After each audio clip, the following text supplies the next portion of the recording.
Hello friends, today we are going to discuss the paper of business law 2 जो कि relevant है BCom second semester. तो इसके अंदर 3 सेक्शन है, section A, section B, section C. तो सेक्शन ए के अंदर 4 क्वेश्चन है। Each question carries 12 marks. पहले ये 10 मार्क्स का होता था जिसमें से आपको करने थे 2 question.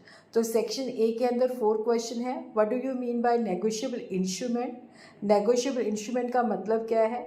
Different types of negotiable instrument के बारे में बताइए। What do you mean by crossing of cheque? Crossing of cheque का मतलब क्या है? Different types of crossing of cheque के बारे में बताना है। उसके बाद थर्ड क्वेश्चन जो है, what do you understand by dishonour of negotiable instrument?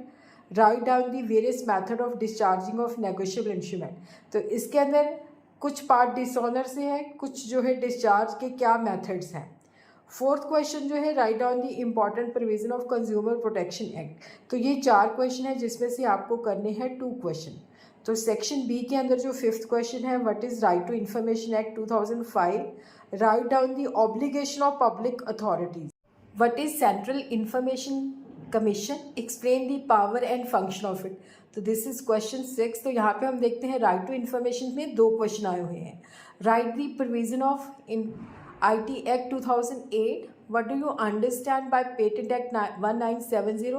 Explain in detail. तो यहाँ पे भी 4 क्वेश्चन है जिसमें से हमने करने हैं 2 क्वेश्चन।